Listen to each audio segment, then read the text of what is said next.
This initiative is a big milestone in the President's effort under the Defense Production Act to deliver in response to COVID-19 pandemic and to help keep Americans safe.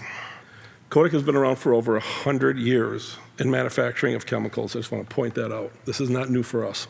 The new Kodak operations will create over 300 jobs in Rochester, including close to 1,200 indirect jobs in its build-out.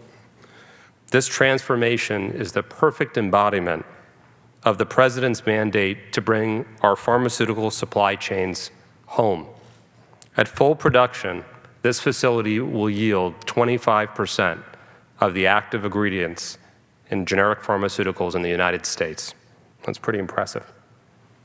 This is going to be a great day, so I hope you celebrate this with the people of Rochester today, because tomorrow is going to be a better day because of this. Thank you.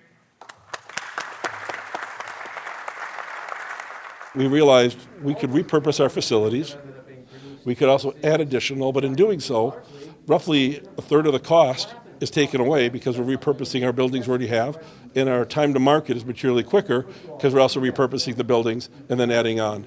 So it was just literally that quick. And then last Tuesday we came up and Alal was up here with us from the DCF. After seeing the tours, we got the green light. So I think they were ready to go with us, and when we saw it, we got the green light, and it all went from there. So today we're already a chemical manufacturer, right? So we have 88 bays of chemical manufacturing. We will start, as we've been making unregulated KSMs already, we'll expand that. We'll build the facility so we can make the regulated KSMs and the APIs. So it's both using existing buildings, existing equipment that's already operational, and adding in the necessary equipment we need to make the APIs, particularly under FDA regulations. We want to do more than this. This is the beginning, not the end. This is the next chapter of Kodak. This is not the end. So the timetable, the full build-out should be done in 3.5 years. I'm going to give them 2.5, but call it 3.5 years. And we're going to continue to hire. We're going to continue to grow. I have a phenomenal board of directors. I really do. They have a lot of ownership, personal stake. They're not just guests or visitors. And they also want to grow this. So we have great support from our board and our ownership, including the government and Governor Cuomo.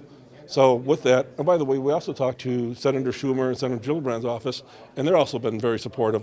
This park wouldn't be here without them. Several years ago, they helped keep this thing alive, and that's where we are today. So we feel this is the beginning, not the end. This is about truly the American people fixing the supply chain. We're working together. They're not looking to hurt us with this debt that we can't do. I'm not working with bankers that say, let me get the other hand and get fees off of you. That isn't what's going on. This is clean debt, straight debt, great for the U.S. taxpayers. They will make money on this transaction. More importantly, right, we know that we can make these cash flows because we were very conservative within it, so we feel very confident in the ability to repay it. Absolutely. Look, we tried some different things. Not everything works, but you have to try things. We found our course. We found our path. Without this, we would continue to grow and going in the right directions. We delevered $500 million.